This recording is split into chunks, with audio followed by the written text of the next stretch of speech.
A lot happening on the market today, and I wanted to try and give some perspective on what I'm seeing on the charts right now. So what we have here is a 6 month chart of SPY, and over here we have a 6 month chart of the VIX. And I'm going to start off with the VIX, and we're going to turn our attention to the right hand side. And what you can see is that over the last couple of days, the VIX has been going steadily down. And over here, it's reached a very interesting point where there's a lot of support and resistance from the moving averages. The lower orange line that I'm pointing at is the 200-day moving average. Then there is the 100 and 150 together, clumped together over here. And the blue line over here is the 50-day moving average. Now, you can see that the VIX has dropped and is starting to bounce off the 200-day moving average and creating kind of a channel between this 200-day moving average and the 150-day moving average, bouncing around there looking for direction. Now, what's more interesting actually is to look down, lower down the stochastic over here, and you can see that the blue line is crossed over the red line right there.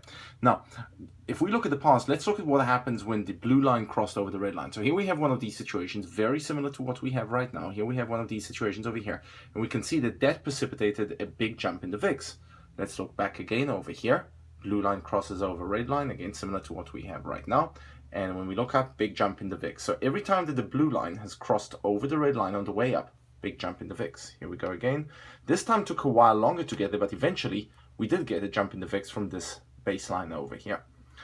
Now, there's also other factors here. You can see that this MACD is beginning to oscillate up the red lines.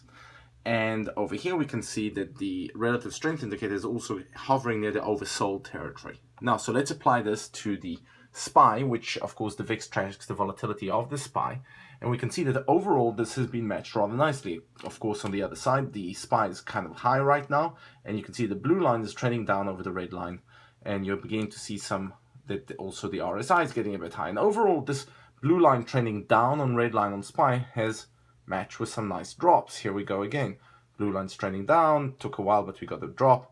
The exception has been over here, and this area marks December, where you can see that the blue line stayed along with the red line for quite a while before eventually still dropping way down, corresponding over here. So we don't know right now if we're into something that looks more like this, big precipitous drop as blue line trends over red, or something more like this. The VIX seems to suggest that this is a fairly reliable sign over here of an impending rise in the VIX coming up soon.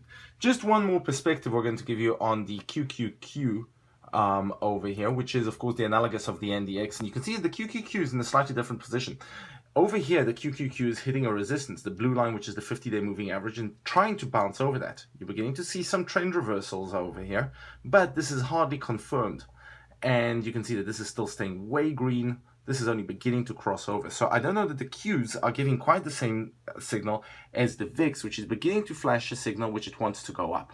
The one caveat on this, of course, is that on Friday is a jobs report, and that could change things, because if the jobs report is poor, that would mean the Fed is going away, and we might see a drop in the VIX. However, if the job report is poor, very poor, we could say that the economy is heading into recession, and then you could see a rise in the VIX. Of course, if the job report is good, we're going to have a Fed rate rise, and then definitely you've got interest rates going up and stock market going up, so VIX is up. So I think this is beginning to tell you that VIX wants to go up.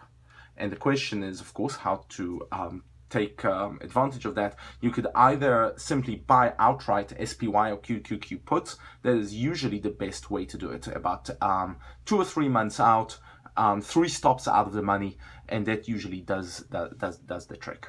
That's the end of my little market minute for today.